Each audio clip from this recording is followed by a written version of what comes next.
శ్రీరామ, అయోధ్య రామ, బాలరామ, ఇన్ని సంవత్సరాలకు తిరిగి వస్తున్నావా?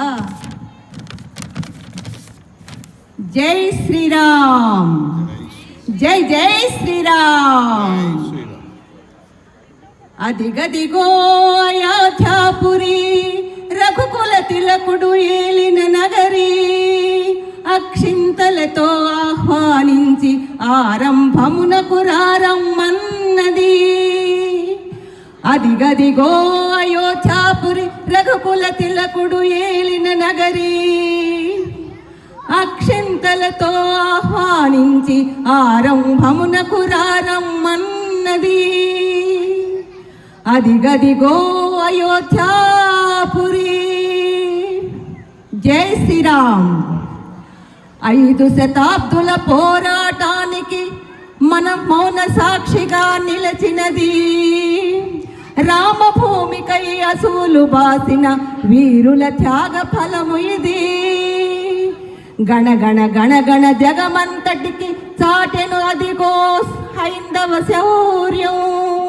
ఆ ఘనగర్జని పునాది కాగా ఆకృతి దాల్చను భవ్య మందిరం.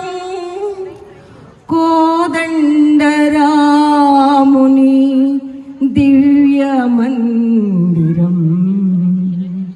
అదిగదిగో అయోధ్యాపురి, రఘుకుల తిలకుడు ఏలిన నగరి, అక్షింతలతో ఆహ్వానించి ఆరంభమునకు రారమ్మన్నది. పుష్యమాసమున శుక్లపక్షమున 12 ఘడియల ప్రతిష్ఠ పర్వం. 1000 కళ్ళతో వేచియున్నది ఆ వేడుకకై లోకం సర్వం. హారతులతో ప్రత్యక్ష దీక్షలతో గుండె గుండె ఒక గుడిగా మ్రోగగా, సాత్విక శక్తి సాగరణముకై విజయ మహామంత్రాన్ని పఠిద్దాం.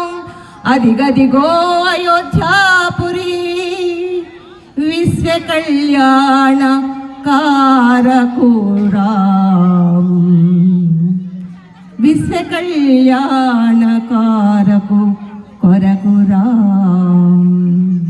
జై శ్రీరామ్. అవమానాలను మరువని జాతికి అపజయమన్నది లేనే లేదని, విరామ మెరుగక పోరిన జనతకు శాశ్వత విజయం తథ్యమని. అదిగదిగో అయోధ్యాపురి, రఘుకుల తిలకుడు ఏలిన నగరి, అక్షింతలతో ఆహ్వానించి ఆరంభమునకు రారమ్మన్నది. శిరమునెత్తుకొని హిందూ సమాజం సగౌరవంగా చాటెను జగతికి, నవ్య సనాతన భారతావని నాంది పలికినది నవశకానికి. పునాది రాయిది విశ్వహితానికి. అదిగదిగో అయోధ్యాపురి, రఘుకుల తిలకుడు ఏలిన నగరి, అక్షింతలతో ఆహ్వానించి ఆరంభమునకు రారమ్మన్నది. అదిగదిగో అయోధ్యాపురి, ఆరంభమునకు రారమ్మన్నది. జై శ్రీరామ్, జై జై శ్రీరామ్. నమస్తే అండి.